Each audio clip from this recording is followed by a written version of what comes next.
Friends కాళ్ళకూర చేస్తున్నా చూడండి. First అయితే ఒక 10 విజిల్స్ పెట్టాను ఫ్రెండ్స్. ఇవి ఒక 10 విజిల్స్ వచ్చేటట్టు ఉప్పు పసుపు వేసి ఉడకబెట్టుకున్నాము. నెక్స్ట్ అల్లం వెల్లుల్లి ఎండు కొబ్బరి చెక్క లవంగం ఇవన్నీ మసాలా ఫ్రెండ్స్.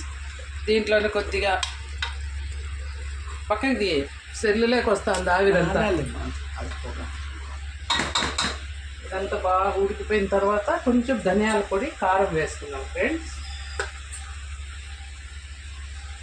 షేర్వా కదా, కాళ్ళ షేర్వా, కొంచెం ధనియాల పొడి ఎక్కువ పడుతుంది ఫ్రెండ్స్. ఆల్రెడీ ఉప్పు పసుపు వేసి ఉడకబెట్టుకున్నాం దాంట్లో, కాబట్టి కొద్దిగా పసుపు.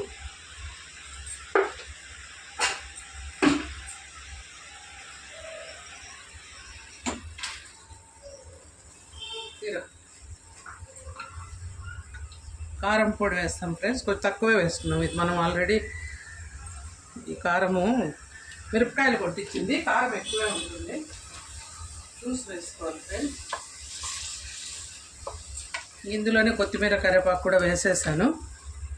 చూడండి మసాలా బాగా వేగిపోయింది. ఇప్పుడు మనము విజిల్లు పెట్టుకున్నాం కదా పక్కకి, ఇది వేసేస్తాను ఫ్రెండ్స్.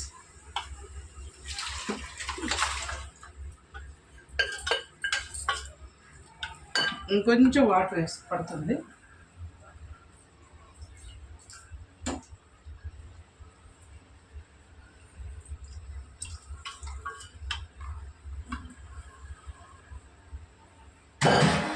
ఇప్పుడు ఒకసారి మనం ఉప్పు కారం కూడా చూసుకుందాం ఫ్రెండ్స్.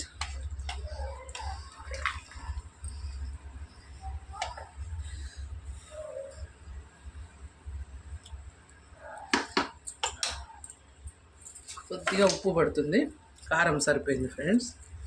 కొద్దిగా ఉప్పు వేసుకున్నాం కదా.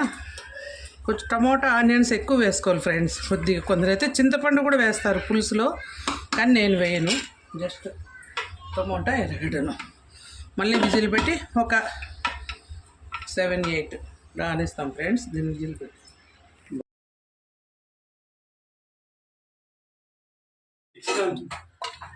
లేదు అంటే ఇది కొంచెం చేసుకున్నాం అనుకుంటారని. చూడండి ఫ్రెండ్స్, ఇందాక చూపించా కదా 10 విజిల్స్ పెట్టానని. ఇప్పుడు మళ్ళీ ఒక 10-12 విజిల్స్ దాకా పెట్టుంటాను. చూడండి ఎంత బాగా అయిందో, ముక్క బాగా ఊడొస్తూ ఉంది, సపరేట్ అయిపోయింది ఫ్రెండ్స్. కాళ్ళకూర అయితే రెడీ అయింది.